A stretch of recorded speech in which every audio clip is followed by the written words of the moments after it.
16 Days of Activism started on the 25th of November and they're running all the way to the 10th of December 2024. And these are annual days that are focused on voicing gender-based violence in different communities, in different countries and in different continents. As we speak this morning, so far we have had protests in countries like Spain, in Mexico, in Argentina. Women are marching on the streets every single day since the 25th. And why? They are trying to put a voice out there on some of the issues, some of the policies and regulations that are keeping gender-based violence alive in their countries. What is the case for Uganda? We're yet to find out. Now, according to the UN Women, the 16 Days of Activism, it is an opportunity to revitalize commitments, call for accountability, as well as action from decision makers as the world approaches the 30th anniversary of the Beijing Declaration and Platform for Action of 2025. A visionary blueprint for achieving gender equality as well as women and girls' rights everywhere.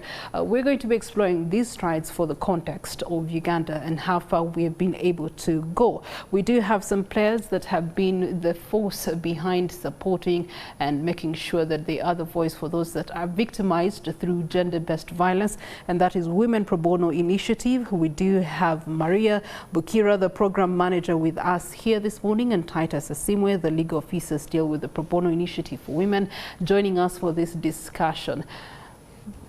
We earlier had a sneak peek hint into the statistics. It's staggering, but let me allow you salutations to our audience, then we can get into the nitty-gritty of the conversation. Okay. Thank you so much. Good morning to our audience. My name is Bukirwa, Rahom Maria. I work with the Women's Probono Initiative and I'm happy to be here. Thank you so much. My name is Titus Asiimwe. I'm a legal officer with the Women's Probono Initiative. So happy to be here. Okay, so allow me to dive straight into it.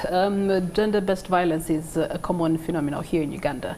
One stems from really the cultures that we do have, the different tribes and how they practice gender-based rituals here and there. And so while that has been a fact for quite a while, it begs the question, what have been the manifestations of gender-based violence by and large, Maria? Thank you. So, when you look at gender-based violence, this is violence that happens to someone on the basis of their gender. So this violence can happen to either a man or a woman. But when we're looking at 16 Days of Activism, it's activism against the violence that happens to women. Why women? In this discussion that we're having today is because women are disproportionately affected. When you look at the police crime reports, when you look at the violence that happens, it's mainly because of women. And one of the reasons is because of the society we're in, the context, patriarchal, that there is a certain privilege that men have. They believe that they are, some men believe that because of how they are socialized, raised, that they are more important than women, that women are less of human beings. So you have instances when a woman is not treated with dignity. Her voice is not heard. She's not given an opportunity to exercise her agency, freedom, make decisions about her life. So most of the times there is violence meted out against her because of the culture in which we are. Some instances it's the religious context, that there has been misapplication of what religion is, and most of the time religion is something that is founded on the principles of love for humanity. But you have instances when there is hierarchy of that love and the misapplication of the religious principles. You have instances when violence against women is justified, where perpetrators are protected. The other issue is the economic setting. You have instances also stemming back into the patriarchal context. Men are the ones who control the finances, either in the homestead, even outside the homestead. So when you have instances and you bring in the aspect of having to share these finances, having to account to each other, you have a lot of violence in domestic settings, but also outside the domestic settings in terms of employment. There's a lot of issues of sexual harassment, also the power imbalance that happens. If you're looking at institutions of learning, you have issues of sex for marks, lecturers assaulting students, and majority of the students who are being assaulted and harassed for sex are female students. Yes. Yeah, so you leave out promotion at workplaces in exchange for sex. Sure. But now let's talk into the statistics. As a Women's Probono Initiative Council, Asiimwe, how many cases have you worked on in just 2024? I happen to be the legal officer spearheading the rapid response Women Probono Initiative. We have a national-wide coverage. So from Kitugum to Kasese, around. This year we have handled over 250 cases. We have projects in Chigo, we have projects in Luzira, we have projects in Chiriandongo, prisons, but because we have a toll-free line, we get cases around the country and keep running. The cases range from defilement, rape, land disputes, women being chased away from land they lawfully own because of course of power imbalances, the patriarchal kind of setting that we live in. Mostly on the land violence that I want to speak to because I think it's a place that has not been highlighted so much. We understand that most of our population are in marriages that are not legally recognized, over 60%. So when they get issues, the law does not cover them up. Women find themselves, you're not taken in to your spouse's place to be part of them. Then where you came from, your family says you belong there. So you are in the middle. When your spouse passes on, or when they decide to disinherit you, chase you away, you're in space. You're in space. So that's how we've been trying to come in using the Domestic Violence Act, using protection orders, and the little laws that we have. Yes. So the statistics are very much. The power balance is a bit skewed towards men in many ways, and that explains why a man, why are we here, what's our role as men. Before we go into the role as men, the judiciary system is also predominantly men. Sure. And so these cases are going through the corridors of the judiciary where you do have predominantly men. It begs the question, what has been the reception and also the efforts on the side of the judiciary to handle these cases so as to get quick justice, if I can put it that way? We have had several engagements with the judiciary, speaking to them the realities of our environment, not to go to black and white kind of legal system, to look through the layers of this lady. She's before you. You want to deny her bail. She has no national ID. She's been put in and it's trespass. The case is trespass, but she has other claims of rights on that land. So it has been a creative engagement with judiciary to look through the layers of different women and their circumstances, and I think it's helping few getting to understand, but it's a journey. It's a journey. You know, when we speak about norms and cultures, it does not. The judiciary is not out of it. We come from the same norms and cultures. So you find not only even male judicial officers, right, even female, we have female gatekeepers. They do not understand. They ask you, why are you here? Why did you do this? So it's an engagement that we keep doing to understand the layers beyond what the law provides for. Okay. All right. Sure. For every 5 women that are walking through, 3 of them have actually faced gender-based violence. So for every man that is walking, in 5 of them, 1 man is so far facing gender-based violence. And then we look at the national statistics also from sources like the police crimes report. So just last year, 17,000 cases that were collected regarding domestic abuse, and this is many parts of the country. Majorly, you're looking at defilement and rape against women and the girl child as one of the highest cases. It begs the question, what are we not doing and who is not doing their job, Maria? Okay, thank you. So what are we not doing? I think let me start from the point of what we have done so far and the gaps, so that you have a better picture of the gaps that are there. So there's been a lot of engagement, knowledge sharing, there's been community outreaches, there's been laws that have been made. We have, Uganda has some of the best laws, but now the challenge comes in implementation. How are these laws implemented? When you look at the cases that are reported by police, you will see that most of these cases, the prosecution rate is low. Why? Because there are challenges of evidence, intimidation of people reporting these cases. We have seen stories of what happens to women once they speak up against perpetrators of violence. Some of them are silenced because these perpetrators, of course, they are connected. Some of them have economic privilege. Others, of course, it's also the merit privilege, that you have instances of challenges within the criminal justice system, not just only the judiciary, as you were asking about, but from the point of handling the case, it being reported, to the point of community policing, how the community looks at a woman when she reports a case. You have instances when they are also further victimized, that you are seen as an outcast. How can you report your husband? Or how society views it, that how can a father rape their child and you are reporting this? This is something that should have been kept excuse me, which should have been kept secret. So you have challenges in terms of community perceptions. The other thing that is not happening is awareness deep down in communities, because there is knowledge sharing.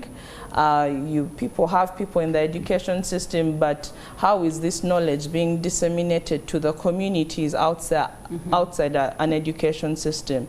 This mother who is in the village, who believes that she cannot speak up, yeah, you have a saying that whatever the man says goes. If he has beaten you, if he has done something to your child, he cannot be what? He cannot be spoken against. So the issue of norm changing narratives, it's something that has not been happening on a large scale. Yeah. There's been, of course, a lot of investment in it, but when you go down, trickling it down inside those communities, you see people speaking about women being empowered, and some of them feel like it's not an issue because they speak from a place of privilege. Yeah. You are educated, you have your finances, so you have access to the knowledge. You can report those statistics that you've even spoken about. This is what is documented, but imagine the abuse that's happening. What's happening in schools, the abuse that happens to students who cannot come and speak up to their parents that, you know, this teacher is abusing me. What happens to those wives down there in communities? So one of the things that we are also not doing is addressing the informal justice system, having that element of a community that's able to feel each other's pain and know that, you know what, this is wrong, and I do not need to be a police officer to know that this child is being violated and I can assist them in a certain way. So there are instances when community turns a blind eye to the issues and that women are facing, a deaf ear, and they see it as a non-issue. Or instances when they see, that's a domestic issue, and it only becomes an issue of concern when the woman is dead. And before you know it, it's a murder trial that's being invested in, but this is something that could have been handled. Okay, speaking of deaf ears, I think in today's conversations we ought to balance the boats a little bit. In as much as the primary focus 30 years ago was about women, you know, the trajectory has shifted and tilted towards men too. We extract a story from last night regarding gender-based violence against men. Take a look.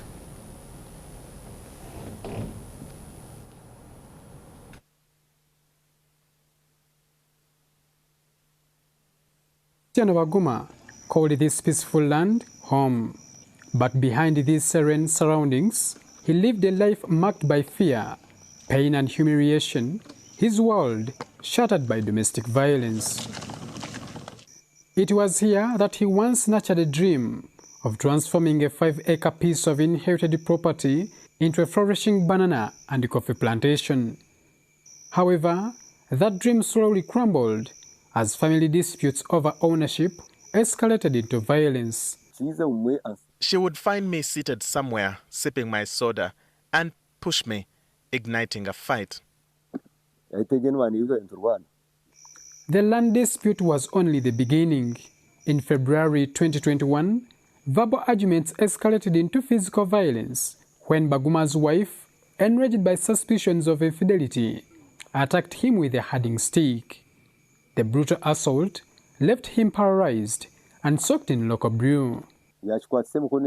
She held the stick with both hands and hit me on the head. I fell down, and she then poured a jug of local brew on me. I had to run away.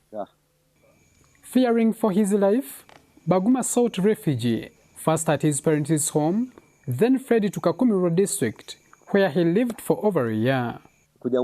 She cut the tires of my motorcycle, preventing me from going back to my business, and even destroyed my phone. When he returned, he found that his wife's aggressiveness had worsened, from damaging his motorcycle to denying him access to his business. In Lubirizi town, she maintained dominance, forcing him to abandon his home once again. Whenever I wanted to enjoy my conjugal rights, I had to bring her gifts or money to gain access. Other women in this village. Due to time constraints, we're going to continue on with the discussion. But just to give you a picture, that's a reality that is happening for our men in Uganda. And of course, Titus here, you're pointing us to the direction of the role that men have to play in this conversation of gender-based violence and its elimination. Thank you so much.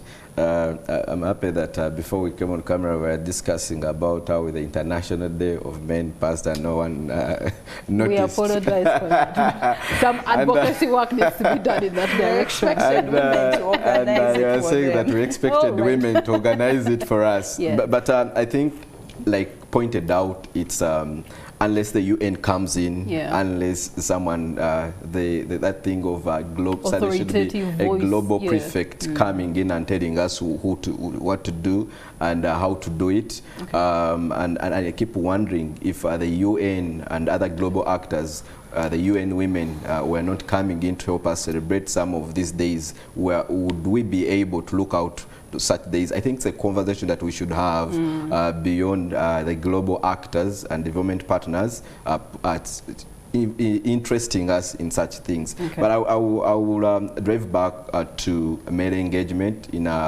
eliminating and reducing gender-based violence. I think the global changer on male engagement was the International Conference on Development, on Development and Population in 1994. In Cairo, and here the world came out and said, look, we need to bring men on board.